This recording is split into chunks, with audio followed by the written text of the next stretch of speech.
warahmatullahi wabarakatuh. Perkenalkan, nama saya Trivijay Lestari. Pada kesempatan kali ini saya sebagai pemandu acara dan bersama kita telah ada Mbak Saski sebagai narasumber. Nah, pada kesempatan kali ini kita akan membicarakan mengenai tafsir bil ma'sur. Nah, mari kita simak bersama-sama.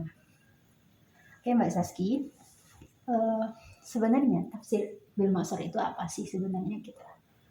Jadi tafsir bil ma'sur itu adalah metode penafsiran riwayat-riwayat yang otentik, dengan seperti penafsiran Al-Quran dengan Al-Quran, terus hadis Nabi, perkataan sahabat dan tabi'in. Kemudian, nah sejarah awalnya ada munculnya tafsir bil ma'sur itu terus apa? Itu sejak dimulai dari masanya Nabi Muhammad, terus lanjut ke para sahabat, sampai akhirnya tabi'in dan ulama. Kemudian untuk jenis-jenis tafsir bil ma'sur itu apa aja ya? Ada tafsir Al-Quran bil Al-Quran, terus Al-Quran dengan sunnah, terus Al-Quran dengan riwayat, perkataan sahabat.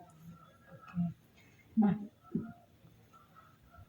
itu kan pada tafsir bil ma'sur itu identik dengan pada masa klasik ya. Nah, ada kira-kira bagaimana pendapat para ulama mengenai tafsir bil ma'sur ini, baik itu pada masa kontemporer lah sekarang gitu. Ada dua ulama ya, yang pada masa kontemporer itu mengatakan kalau Ali As-Sufyan itu mendukung kalau tafsir ini bisa digunakan, walaupun sudah pada masa klasik gitu.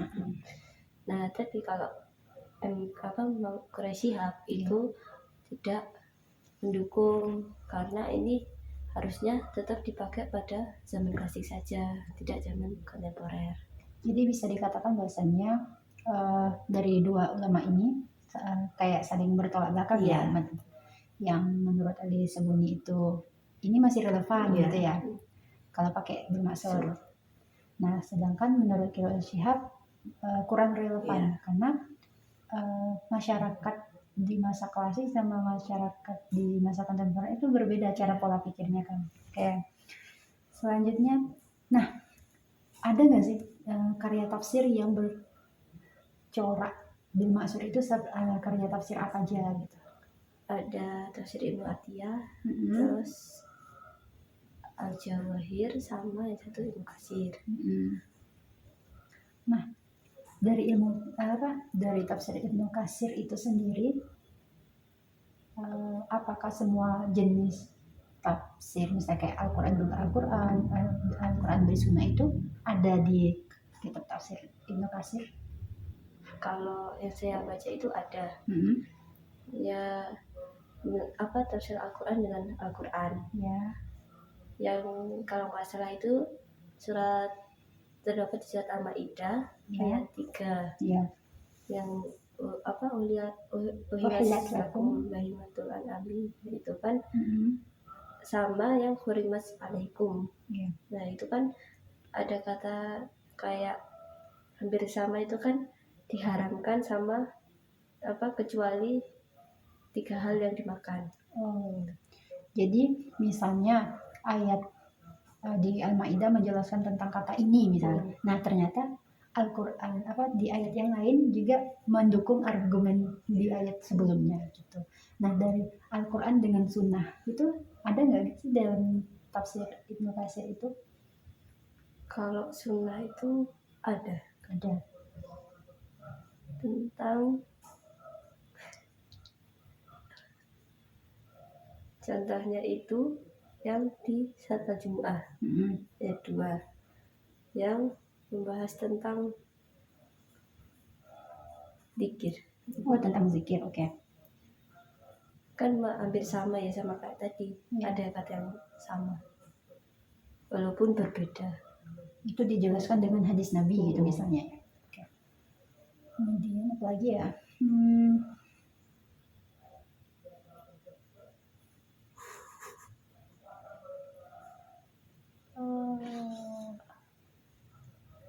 masih penasaran nih sebenarnya yang sejarah awalnya, misalnya ketika zamannya Nabi masih hidup dengan setelah Nabi wafat itu tafsir bil ma'surnya ini ada berbeda nggak sih gitu?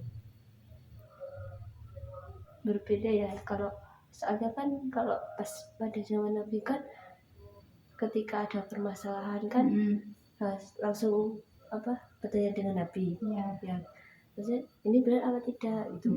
Nah tapi kan semenjak udah bergantinya zaman dan Nabi pun sudah tidak ada, nah itu kan jadi kita harus mencari ulama yang benar-benar ini benar atau tidak sih gitu kan.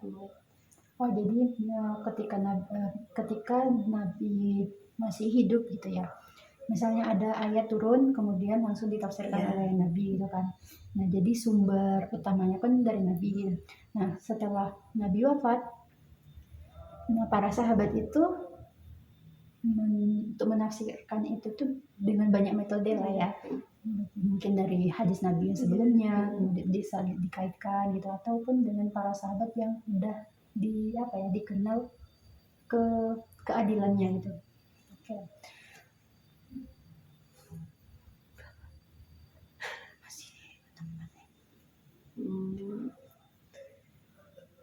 Kira-kira kalau tafsir bil ma'sur itu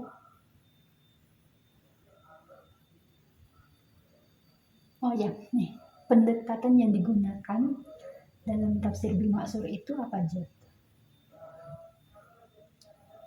Ya kayak tadi perkataan Nabi, terus dari sahabat, terus dari para tabiin, ulama. Ada kemungkinan ada nggak sih ijtihad di dalam menafsirkan dengan bil ma'sur itu? Ijtihad itu dari para ulama itu berijtihad untuk itu, atau itu cuma nggak termasuk dalam bil ma'sur? Mungkin nggak dalam bil ma'sur ya. Nanti masih ke bil ra'i. Gitu. Oke, mungkin cukup ya Mbak. Terima kasih Mbak atas waktunya. Jadi dapat kita simpulkan bahwasannya tafsir bil ma'sur itu lebih identik dengan tafsir yang bersumber dari periwayatan gitu lah ya. Baik itu dari Nabi, kemudian para sahabat ataupun tabi'in. Oke, next. See you. Kembali lagi bersama kami. Saya sebagai moderator Saskia Bidari Agresiko, dan bersama narasumber kita yaitu Mbak Tri Puji. Yang kali ini kita akan tentang sekte. Kita akan dalam mata kuliah mazhab. Sekte itu apa sih Mbak? Nah, di dalam Islam sendiri itu banyak sekte. Sekte itu bisa juga dikatakan aliran lah gitu. Pandangan umat Islam beragama lah. Jadi di Islam itu ada 4 sekte yang besar lah yang sering dikenalan. Kalau misalnya kita mempelajari aliran-aliran dalam Islam. Yang pertama itu Sunni. Nah Sunni itu atau sering juga bisa disebut Ahlus Sunnah wal Jamaah. Aliran ini percaya bahwasanya Rasulullah itu Nabi Muhammad gitu kan. Kemudian mereka juga percaya kekhalifahan Khulafaur Rasyidin, yaitu Abu Bakar As-Siddiq, kemudian Umar bin Khattab, Utsman bin Affan, kemudian Ali bin Abi Thalib. Kemudian aliran Syiah. Aliran Syiah itu aliran yang mengakui kepemimpinan itu hanya Ali bin Abi Thalib gitu, yang sebagai Ahlul Bait, karena Ali bin Abi Thalib merupakan suami dari keturunan Nabi Muhammad, yaitu Fatimah Zahra. Nah kemudian sekte Mu'tazilah. Nah yang mana aliran ini identik dengan rasionalnya dalam memahami Al-Quran dan Sunnah Nabi. Yang terakhir itu sekte Khawarij. Nah, sekte ini awalnya itu tergabung dalam golongan Ali atau Syiah tadi. Nah, ada suatu peristiwa yang membuat mereka itu keluar dari aliran itu karena tidak sependapat dengan aliran Ali. Nah, contoh kitab tafsir dari aliran. Oh ya, contoh kitab tafsir yang bercorak Sunni itu Mafatihul Ghaib karya Fakhrul Ar-Razi. Kemudian kalau Syiah itu yang terkenal itu tafsir Al-Mizan karya Tabai. Kemudian Mu'tazilah itu Al-Kasyaf karya Al-Zamakhsyari. Nah, yang terakhir itu Khawarij itu nama kitabnya Hamyan Al-Zad Illadar Al-Mahad karya Muhammad bin Yusuf Al-Wahabi Al-Ibadi. Terus perbedaan penafsiran antara sekte bedaan. Antara Sunni lah dulu ya, Sunni dengan Syiah itu terdapat pada hak kepemimpinan atau imamah. Nah, jika pandangan ulama Sunni itu mengatakan bahwasanya kepemimpinan di dalam Quran surah Al-Baqarah, kemudian Al-Maidah juga kan, ya, itu mengatakan bahwasanya ayat yang dimaksud ini yaitu kepemimpinan yang secara umum. Nah, kebalikannya kalau Syiah menganggap ayat ini hak otoritas kepemimpinan itu kepada Ali sebagai ahli bait. Itu. Jadi aliran kedua dari sini dapat kita lihat bahwasanya kedua aliran itu berbeda mengenai pandangan mereka itu mengenai kepemimpinan itu sendiri. Kemudian antara Sunni dengan Mu'tazilah itu dapat dilihat dari perbedaan masalah teologi atau tauhid lah gitu ya. Masalah hidayah. Ya. Nah, masalah hidayah. Kalau pandangan ulama Sunni mengatakan bahwasanya hidayah itu dapat merupakan dari usaha manusia itu sendiri dan ma'unah dari Allah. Ya. Nah, kalau berbeda lagi dengan Mu'tazilah mengatakan bahwasanya hidayah itu murni dari usaha manusia itu sendiri. Nah, jadi Tuhan itu tidak berperan dalam hidayah. Terakhir itu antara Sunni dengan Khawarij. Itu bisa terlihat dalam masalah hakim atau penghakiman. Ya. Para ulama Sunni mengatakan bahwasanya penghakiman di ayat di At-Tabari. Ayatnya itu saya lupa. Ayat Al-Baqarah ya, Al-Baqarah ayat 272 kalau salah. Al-Maidah ayat 44. Oh, Al-Maidah ya. Sorry, lupa. Ayat Al-Maidah ayat 44 mengenai penghakiman gitu.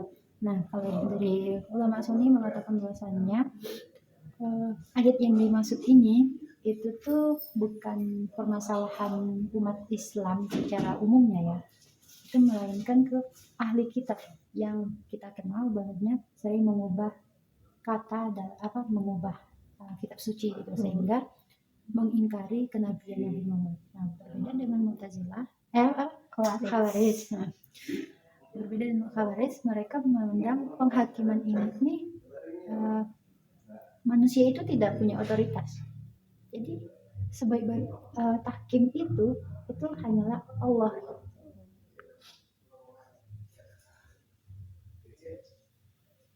Nah, kan terus yang berapa 73 golongan. Nah, itu yang satunya selamat itu gimana Mas? Kan nanti pecah belah itu kan. Nah, itu tuh yang satu golongan itu Ahlussunnah wal Jamaah ya kita yakini gitu. Karena Ahlussunnah wal Jamaah itu prinsipnya kan seimbang.